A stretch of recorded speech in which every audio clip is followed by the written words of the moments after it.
Past 8. Time to get issues of the day now with T-Radar joining us in Wellington City. T-Radar, good morning.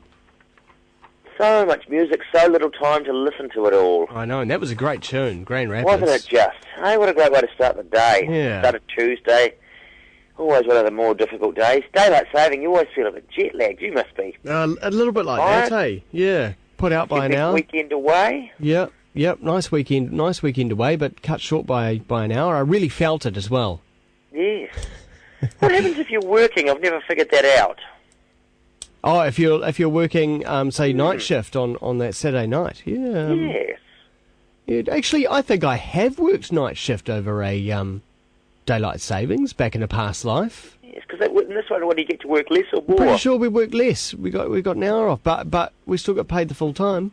Oh, nice. I suppose the poor old people who do it at the other end, they miss out. Well, yeah. There was a great tweet I saw, actually. Someone said, just had someone turn up at work at 8 o'clock thinking they were supposed to start at 7 o'clock for a 6 o'clock shift. Well, regardless, they got it wrong totally. Yeah, it's very funny. But nonetheless, very hard to sort of get used to. And, your body clock is there in the evening and you think, oh, it's sort of 4 o'clock, but there's something it's 5 o'clock and you've got to have your dinner at an odd time. God, we're old, aren't we? Do you think the whole daylight savings thing threw a spanner into Don Brash's head? It may well have done. It could have been a little bit of pre-daylight saving sort of jet lag when he appeared on television the other day to say, look, marijuana should be decriminalised. And I think he's looking at it. He's got his economist's brain on. It's not really a social issue so much as looking at it going, well, it's a health thing and the costs of enforcing it and all of this sort of thing. Of course, John Banks, virulently sort of anti-drugs and not so keen on the booze either. He's not supporting that as an ACT member. And an interesting time for ACT. Suddenly they're going to have no one who was in Parliament in Parliament. And in fact, they may have no one in Parliament unless John Banks wins his seat. And if they do, it'll be a whole new reshuffle of the people they've got. Yeah. Just brings a whole new meaning to the lunatic fringe, doesn't it? Well, really? It does. And it's amazing how much coverage these small parties get. I mean, they've received more coverage over the weekend than I think Labour has. Of course, if you're looking at the lunatic fringe, it could be argued that Labour are verging on that at the moment, given their ratings in the polls. Yeah, well, it looks like in the Green Party are almost the second party. That's right. And yes, they've, of course, have had some problems. One of their candidates in Wellington, him and his wife, appeared in the Waikato Times talking about, being down and out on Struggle Street and all the problems and saying, oh, look, we think we're going to vote Green. Well, of course you're going to vote Green. Your husband is the Green candidate. Didn't disclose that, so he's been politely let go from that role, so he won't be campaigning for a seat. No. All that disclosure. No. Talking about disclosure, what about foreclosure and things like that? Exactly. There's a bit of that going on this week. My question is, how do you borrow $203 million?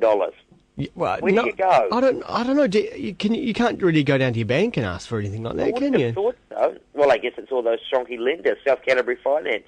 Yeah. Well, actually, that's all tied in with Terry Serapiso. Did you hear South Canterbury Finance mentioned as one of the creditors? Yes, 22,500,000 and something and a bit of odd change for them, and then another 100 or 200 odd million off, various other people. It's hard enough to go and sort of borrow money for a house at times. You've got to sort of disclose what you earn or what you think you're going to earn or your job and all of that, and your weekly budget.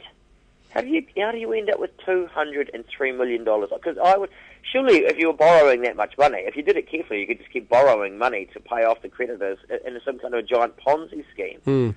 It also, the mind boggles about actually getting into that much debt in the first place. I mean, I sweat over, $1,000 or something on the credit card. I just think, I'm going to pay that back sometime. I'm going to do it. But imagine all that money weighing on your mind as you go to sleep. Well, I think the more there is, the less it becomes. Really? Just like, it seems like nothing. Because, I mean, I can't even, wouldn't imagine what it looks like in one place. So if you can't imagine it, that's the point. Then it's not real. $1,000, you can make out $1,000 out, and you can go, well, it'll take me, X number of weeks to earn $1,000 to pay back my debt. Yeah. But, $200 million, it's play money.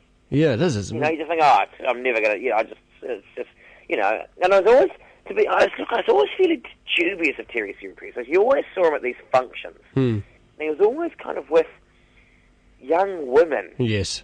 And never with any sort of dudes.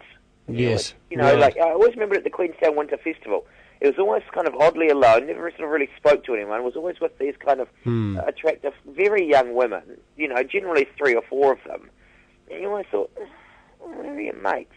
he was living Why are your mates here? He appeared to be living the pimp daddy lifestyle. He really did, but the great thing now is one of the terrible things about bankruptcy, you can only drive a car worth $5,000. Now, what's he going to get? I don't know, is he going to be doing the rounds of the used car sales or on Trade Me this week looking for a 1987 Mitsubishi Mirage or perhaps an 86 Toyota Corolla? Yeah. Long way from the Lamborghinis parked in his, or the Ferraris or whatever they were parked in his driveway. Yes, indeed. Well, you can get a pretty good car, though, for $5,000 these days. Yes, you can, and that is the point. You don't need to live that sort of lifestyle. You can get by on significantly less. Greece is going to have to, of course. Oh, man. Now, what is going on over there? Look, there is a fantastic Vanity Fair article. For those of you who don't go out and buy Vanity Fair, people such as, I don't know, myself, you can read it online, and there's a great one about the financial crisis in Greece. And essentially what happened was Greece, wanted to become a member of the EU, and in order to become a member of the EU, you had to have less than 3% sort of debt to your GDP. And so what they did was they just started chucking stuff off the budget. They've got this massive pension scheme. If you've got an arduous job, you can retire at 55 as a man or 50 as a woman. Now, there are 600 jobs in Greece classified as arduous, including, you'll be glad to know, Wammo, radio announcer and hairdresser. So this huge pension scheme, they just went, we just won't include that in the budget. They've got 3 huge sort of defence companies. The defence budget, we just won't put that in the budget. Huh. Nobody pays tax unless if you're self-employed. Yeah. You virtually don't pay tax. Nobody pays tax. If you're taken up on tax charges, it could be 15 years before it sort of happens if you don't just bribe the tax guy out of the way first. The whole thing is this sort of massive system waiting to fail, and somehow nobody knew it was happening until all of a sudden a new sort of broom swept through, and they went, he goes, I need to know how much we're spending. And so all the departments went on, on the Monday went, it's this much. And he went, oh my God, it's twice what we thought. Yeah. On Tuesday they came in and went, we've found some more. Forgot about this bit here. Wednesday, there's a bit more. And their sort of debt ballooned out to now $250,000 for every working adult in the country. Crikey. $1.3 trillion. Wow. No hope of ever repaying it.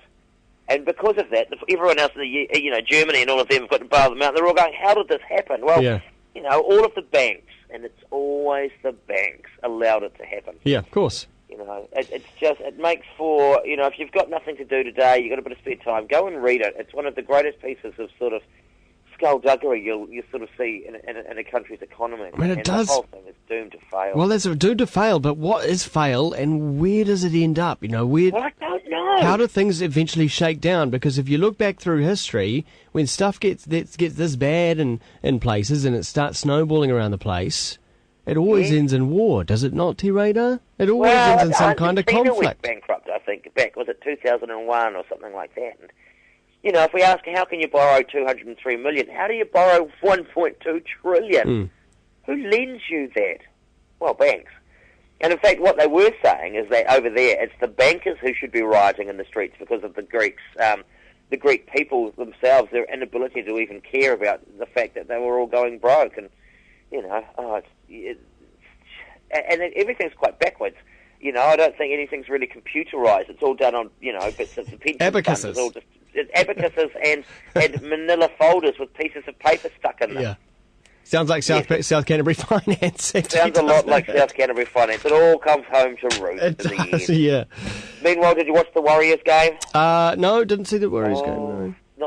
Not on the toots. Too busy holidaying. Well, too busy holidaying and also not really a league fan. Not really a league fan. No. I mean, I guess I could get away with watching a final just because it seems exciting, but no, I wouldn't not really following it, no. Oh, I see. Well, it's going to be exciting nonetheless, and all credit to them. Don't know whether they'll survive them. It's been a hard road there, but there's plenty of people following. A lot of fair weather friends who'll jump on board and watch them and and support them. But the lead story in New Zealand this morning. The lead story is about whether or not people can watch it on a damn big screen somewhere. I mean, exactly. God, it's all of those sponsorship agreements. The Mad Butcher's living it. The Mad Butcher is mad, but then how do you tell when he's not? And I think they're going to have it on Queen's Wharf and ATS Square and places like that, so people can gather en masse to watch it, assuming it'll be a fine night. But a wonderful sort of sporting weekend. And a friend, Jeremy Elwood, who many people will know, sort of said the other day, why is it that we've got all these sports stories as the lead items on the news? And I said, oh, Jeremy, it's all about sort of how you define them. They're not sports stories, they're news stories about sport. That's right. It's the kind of country we're living in at the moment, Wammo. Thanks to Radar. We'll speak again next week, and hopefully we'll all still be solvent and not be in the midst of some kind of worldwide recession. Indeed. Catch you then.